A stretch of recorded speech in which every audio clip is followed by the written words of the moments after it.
그동안 우리 예배 가운데 많은 섬김과 봉사가 있었고, 또한 많은 음악 소리도 있고 발전된 미디어도 있지만, 예배를 드리며 우리가 하나님의 음성에 조금 더 귀를 기울여야 되지 않을까라는 생각이 들었고, 그런 마음이 저로 하여금 이런 예배를 시작할 수 있도록 하나님께서 인도해 주셨습니다.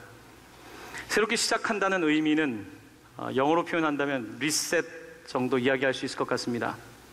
세팅을 바꾸는 것입니다. 기계가 작동이 되지 않으면 다시 리셋을 하면 됩니다. 여러분, 은행에 가서 여러분의 패스워드, 비밀번호가 잘못되어 있으면, 기억이 나지 않으면 다시 리셋을 하면 됩니다. 컴퓨터의 패스워드도 기억이 나지 않으면 다시 리셋하면 다시 시작할 수 있는 것입니다. 우리는 우리의 분주함과 우리의 노력으로 열심히 살아가는 사람들입니다. 하지만 세팅이 잘못된 상태에서 열심히 한다면 그 결과는 우리가 원하는 결과를 당연히 얻을 수 없을 것입니다. 오늘 우리는 예배를 통해서 다시 우리를 세팅하는 그런 시간을 갖고자 하는 것입니다. 사실 예배를 드리면서 요즘 그런 생각을 합니다. 예배 우리가 많이 늦거든요.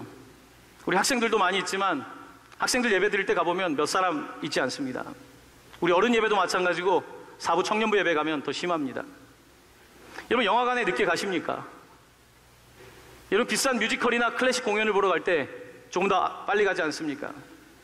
이왕이면 좋은 자리에 앉기 위해서 애쓰지 않습니까? 가장 베스트 시, 가장 좋은 자리, 베스트 초이스를 위해서 그렇게 우리의 시간을 드리는데, 우리가 하나님께 예배 드릴 때는 어떻습니까? 어떻게든지 조금 더 늦게 들어오려고 하고, 어떻게든지 이곳에 와서 빨리 나가려고 하고, 이것이 우리의 모습 아닙니까? 하나님께 가장 최고의 예배를 드리는 것이 아니라 다 쓰고 남은 내가 시간의 주인이 되어서 내 시간 가운데 1시간 드리는 것도 인색해 하고, 내가 주신 물질 내가 다 쓰고 남는 거 있으면 주머니에서 꺼내서 드리고, 보통 이것이 우리의 예배의 모습 아닙니까? 오늘 6월절은 많은 양들 중에서 가장 안 좋은 양이 아니라 내 품에 안고 있던 그 양을 또한 헤어지기 전에 4일 동안이나 품고 있다가 그 양을 잡아야 되는 것입니다.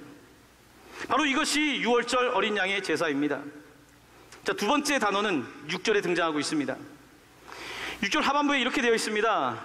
해질 때에 이스라엘 회중이 그 양을 잡고 14일 되는 그 밤에 그 어린 양을 잡는다는 것은 죽인다는 것입니다. 그 양을 죽여서 이제 희생을 시키는 것입니다. 우리가 하나님께 나아갈 때 하나님께서 우리에게 요구하고 계시는 것은 내가 가장 아끼는 first choice, 내가 가장 아끼는 것을 선택하고 그것을 죽이는 것입니다.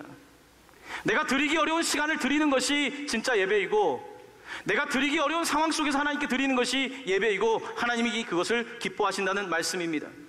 하지만 우리는 내가 첫 번째 초이스도 선택하지 않을 뿐더러 나에게 가장 중요한 것을 죽이려고 하지 않습니다. 여러분, 내가 죽이지 않고 어떻게 살아날 수 있습니까? 요한복음 12장 24절에는 이렇게 말씀합니다. 여러분들과 함께 오늘은 성경을 몇 구절 찾기를 원하는데요, 요한복음 12장 말씀을 함께 찾아보겠습니다. 요한복음은 신약성경에 있습니다. 신약성경 뒷부분에 있는 167페이지입니다.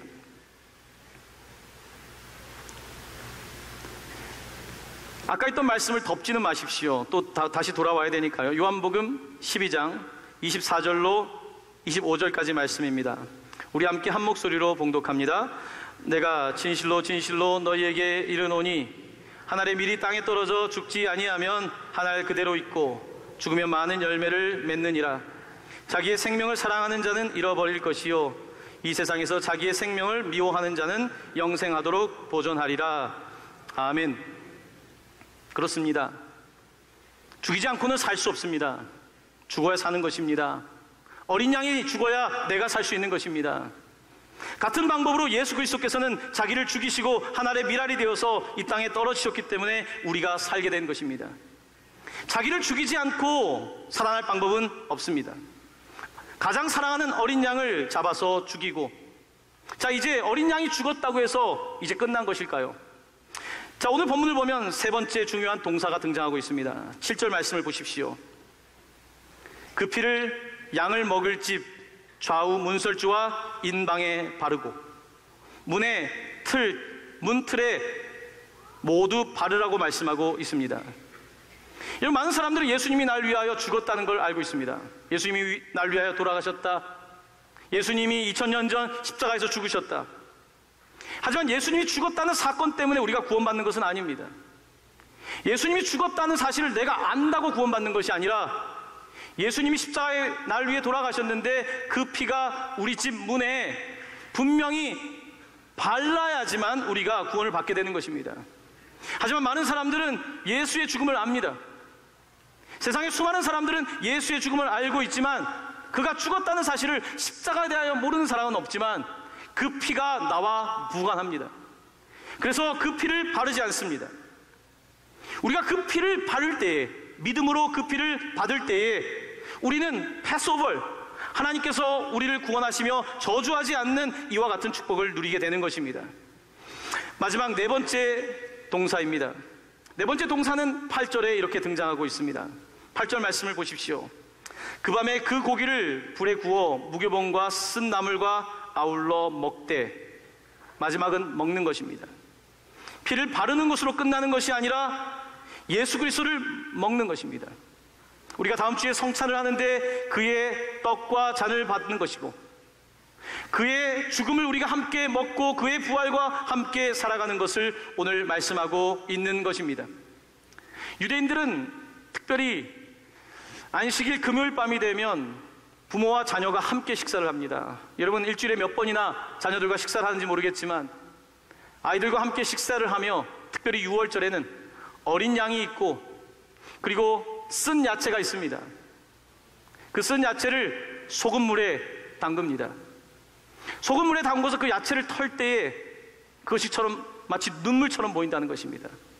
나라를 잃어버린 유대인들의 눈물처럼 그들은 소금물에 야채를 담그며 그걸 털 때에 떨어지는 눈물을 느낍니다. 그리고 쓴 나물을 먹으며 자녀들에게 말해줍니다. 우리는 나라를 잃었었다. 우리가 하나님을 믿지 않을 때에 우리는 이와 같은 어려움을 겪었었고, 하지만 하나님께서 6월절에 어린 양의 피가 있는 우리를 구원해 주셨다. 지금 우리가 함께 먹고 있는 양은 그런 것이고 쓴 나물은 그런 것이다. 함께 먹는 것입니다. 이렇게 온 가족이 함께 6월절 식탁을 함께 나누며 그들은 놀라운 새로운 시작을 하게 되는 것입니다. 새해를 맞이하며 1월 달에 그들의 첫 번째 시작은 6월절로 하나님께서 우리를 구원하신 사건을 기억하며 나아가고 있는 것입니다. 유대인들에게 6월절이 그런 의미라고 한다면 우리에게 6월절은 어떤 의미입니까? 예수님께서는 오늘 6월절 마찬가지로 10일날 어린 양을 선택하라고 하셨는데요, 예수님은 유대인 절기로 따지면 10일날 예루살렘에서 그는 시간을 보내십니다. 월, 화, 수, 목. 우리가 예수님의 마지막 걸어간 길 일주일 동안 월, 화, 수, 목. 그는 그곳에서 시간을 보내며 하나님 앞에서 거룩한 모습으로 자기를 드립니다. 그리고 6월절이 되는 날 14일, 그들의 달력으로 1월 14일, 바로 그날 예수님께서는 제자들과 마지막 만찬을 나누시는데 그 만찬이 바로 6월절 만찬이었습니다. 어린 양이 있고 그리고 이곳에 식탁이 있습니다. 예수님께서 말씀하십니다. 너희가 지금까지는 이 어린 양을 먹었지만 오늘 어린 양이 이곳에 있습니다. 우리를 위하여 죽으실 예수 그리스도, 떡과 잔을 나누어 주시며 이것은 내 몸이다, 이것은 내 피다. 이제는 더 이상 어린 양의 죽음이 아니라 내가 나를 너희들에게 주니, 이 피가 너희들에게 있을 때에, 예수 그리스도의 피가 너희에게 있을 때에, 예수 그리스도의 피가 너희들의 문에, 너희의 인생의 집에, 내가 세운 집이라고 하는 그곳의 문에 예수 그리스도가 있을 때에 너희들에게도 구원이 임할 것이다. 바로 14일에 유대인 6월절에 예수님은 그렇게 자기 자신을 내어주십니다.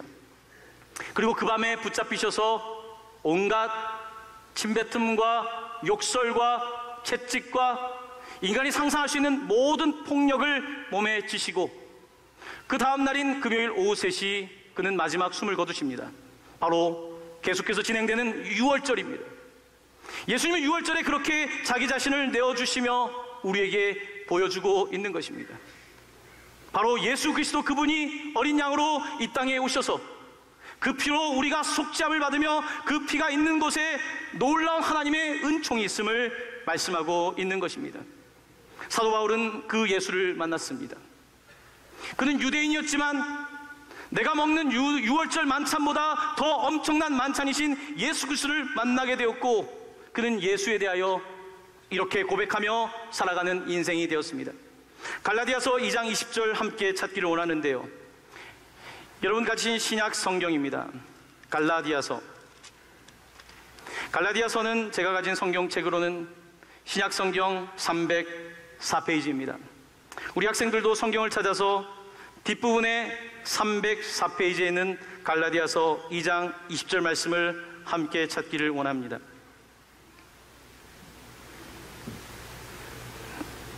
말씀 찾으셨으면 함께 봉독합니다. 내가 그리스도와 함께 십자가에 못 박혔나니 그런즉 이제는 내가 사는 것이 아니요 오직 내 안에 그리스도께서 사시는 것이라. 이제 내가 육체 가운데 사는 것은 나를 사랑하사 나를 위하여 자기 자신을 버리신 하나님의 아들을 믿는 믿음 안에서 사는 것이라. 아멘. 제가 오늘 여러분께 하나 보여드릴 것이 있어서 준비를 했습니다. 히브리 알파벳 중에 8번째 알파벳 글자를 하나 여러분께 소개하려고 합니다. 이게 히브리 글자의 8번째 글자입니다. 발음은 크 이런 소리를 냅니다. 한국에는 없는 발음입니다. 여러분, 이 글자를 보실 때에 좀 어떤 모양과 좀 비슷하지 않습니까? 오늘 설교 내용과 좀 닮아있지 않습니까? 어떤 느낌입니까? 바로 문설주와 임방의 좌우의 기둥과 위에 바른 마치 어린 양의 피와 같은 모양을 하고 있는 글씨가 바로 이 알파벳 8번째 글자입니다. 여러분, 유대인들에게 8이라고 하는 숫자는 굉장히 중요합니다. 유대인 남자는 태어난 지 8일 만에 모두 할례를 받습니다. 8일 만에 할례를 받는다는 어떤 뜻일까요? 하나님은 7일 동안 세상을 만드셨습니다. 하지만 우리가 살아가는 세상은 죄로 가득한 세상이고, 이 세상은 하나님의 구원을 필요로 하는 세상입니다. 우리는 하나님의 형상대로 지음을 받았지만 죄 가운데 죽을 수밖에 없는 사람들입니다. 유대인들은 하나님의 은총 가운데 택하심을 받고, 할례는 피를 흘리는 것입니다.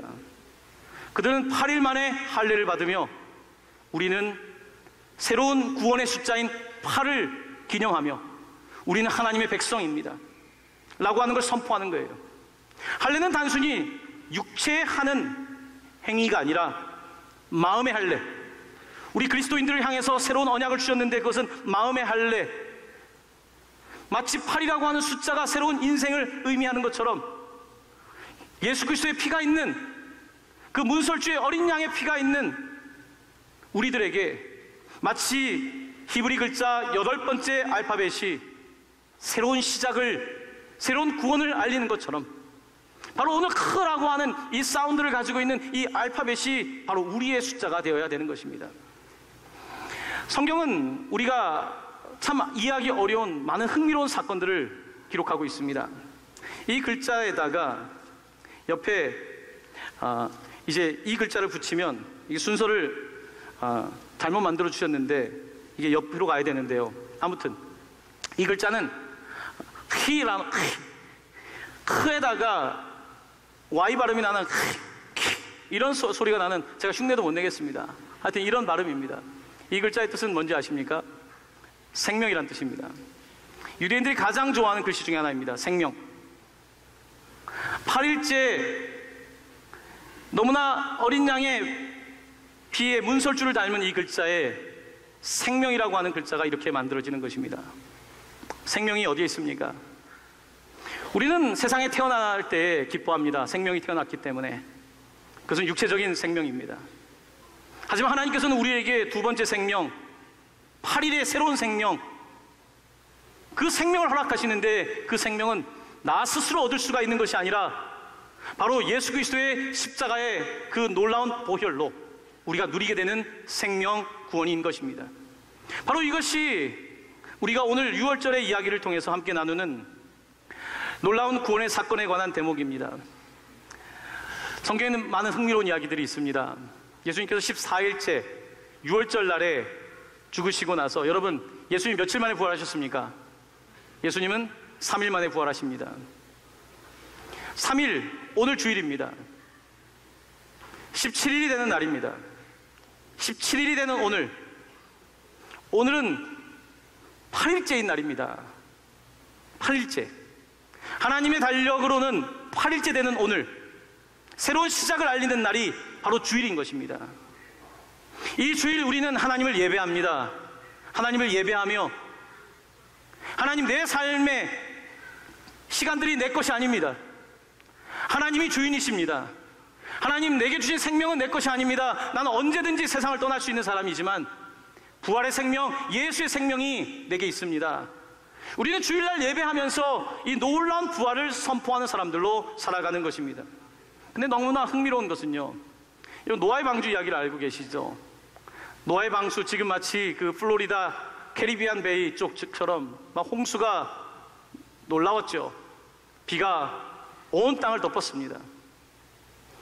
유대인들의 칼렌다에 의하면 이 노아의 방주가 아라랏산에 처음으로 육지가 드러나면서 그곳에 도착한 날이 칼렌다로 따지면 바로 부활절입니다. 우리는 그 우연처럼 보이는, 하지만 우연이라고 말하기 어려운 이 사건을 바라보면서, 여러분, 온 세상이 물에 잠겨 있다가 바로 육지가 드러나는 그날, 죽을 수밖에 없는 우리들, 죄로 인하여 죽을 수밖에 없는 우리들의 모든 죄악이 덮여진 그날, 그리고 그 방주가 첫 번째로 아라랏산에 도착한 그날이 바로 우리 예수님께서 죽으시고 부활하신 날이라는 사실입니다.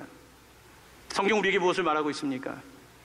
우리는 죽을 수밖에 없는 사람인 것을, 우리는 스스로 힘으로 무엇도 할 수 없는 존재임을, 하지만 예수 그리스도의 그 놀라운 사랑, 그 보혈의 능력이 마치 6월절의 이 글씨처럼 우리를 덮을 때에 우리에게 새로운 삶이 주어지고, 내가 그리스도와 함께 십자가에 못 박히고 내가 그리스도와 함께 죽고 17일 되는 날, 마치 노아의 방주가 아라랏산에 정착한 것처럼 우리에게도 새로운 삶이, 새로운 생명이 시작됨을 말씀하고 있는 것입니다.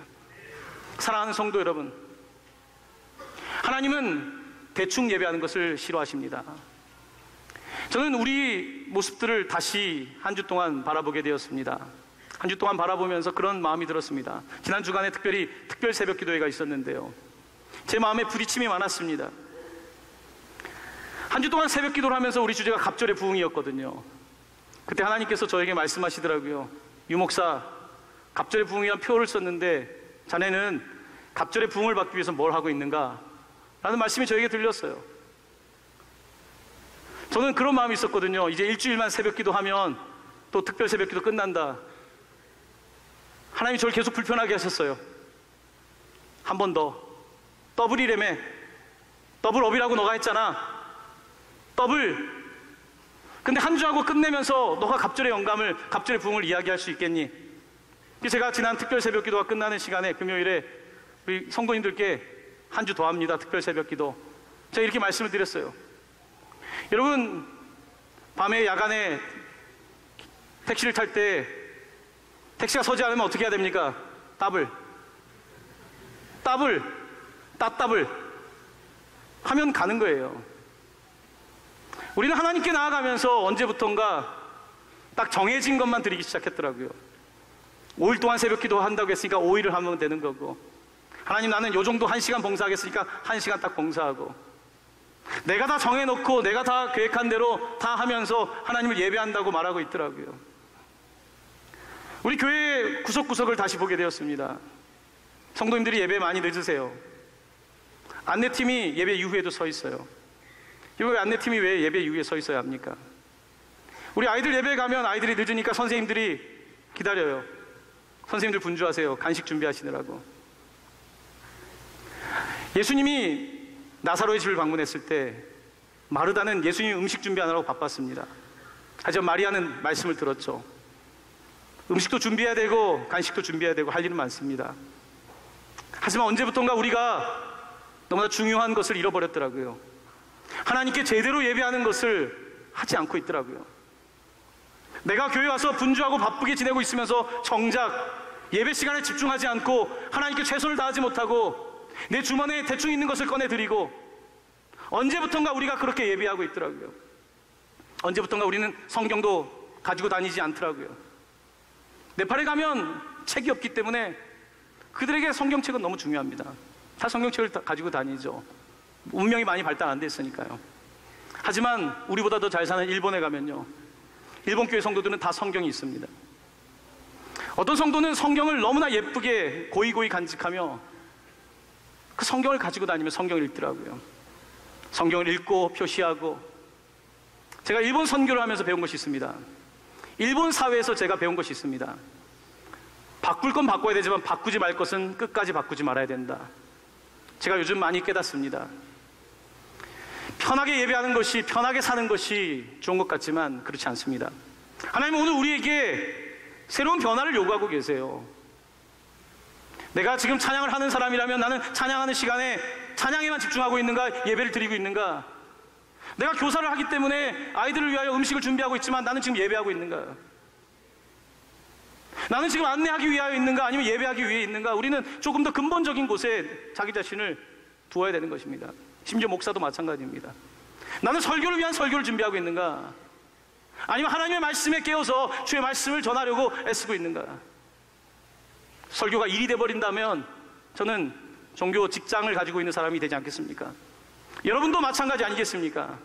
저는 오늘 예배를 드리며 부천 동광교회에 마치 6월절 새로운 역사를 쓰는 것처럼 변화를 요구합니다. 여러분의 변화를 요구합니다. 내가 드리려고 하는 것 거기까지만 드리지 마시고 한 발짝이라도 좀 더 가보십시오.